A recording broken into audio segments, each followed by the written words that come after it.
when it becomes an option on the buffet of end of life, or, because life is so difficult because of pain, suffering, however that's interpreted. And I know that the bill isn't specific on that. So, arguably there could be somebody who just feels like they're a burden, somebody who doesn't want to use all of their savings or sell their house on home care, There'll be a background, insistent moral pressure. Yeah, there's a lot of talk about coercion, and that's often talked about as an individual coercing someone or pressurizing them. I think we're talking about almost on a state level, on a system level, feeling you've got no choice. A background atmosphere that, frankly, you're not of much value to the rest of us. You should do the decent thing and die. Do the decent thing for your family, for the state, for other people. Why not? And fear, we're afraid. And and why not? We've all, I believe, had experiences of seeing people that we love die unpleasant and difficult deaths. And I think we assume that these bills are going to make that go away. And actually, we know that over half of the people that currently go to Dignitas, they wouldn't qualify under this bill or a bill like this. The bill is pretty limited, isn't it? It says you've got to be expected to die within 6 months, and you've got to have 2 doctors and a High Court judge signing you off, as it were. So it's hard to see how it's going to spread to too many people out of those categories. Really? Well, okay. I have 3 reasons why I don't believe that. What I believe is happening, which always happens, is it's about getting the bill over the line. Mm-hmm. Let's get it into Parliament. Let's get it voted on. Let's get a yes. Okay. Even on the 29th. And then it gets amended, you think? Then it gets amended. Then it gets discussed. And that's what it'll be. I think Kim Leadbeater will say, you're obligated to vote yes on the 29th so that then we can look at the devil is in the detail. And I say that as an atheist. So I can see that that's going to happen then.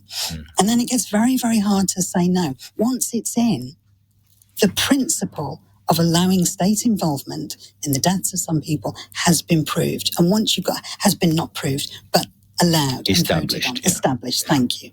What happens then is it does give the courts some recourse. And that's what will happen. I bet you that... So this will spread? This will absolutely... It will spread as it has in every other country. And it will spread, this is my reason for thinking it will, is that it's an inevitability.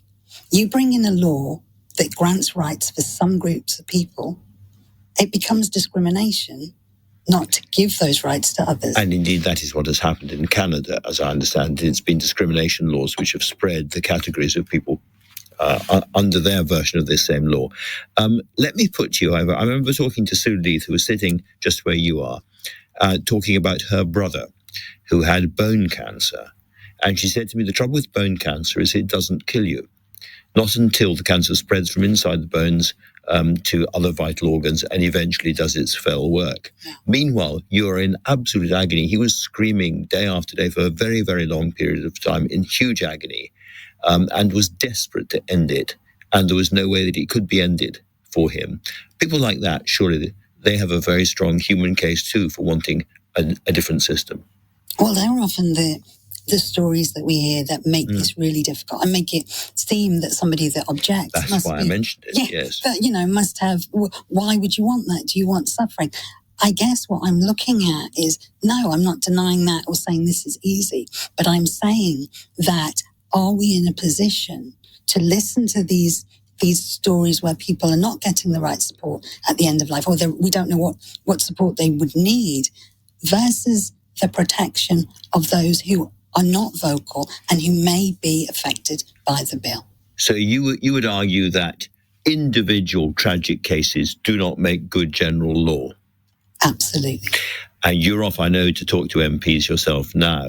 What is your sense of the way things are going? Because I thought this was going to go through, if not easily, at least with a big majority. And I think the opponents, people on your side, seem to be making a bit of progress at the moment.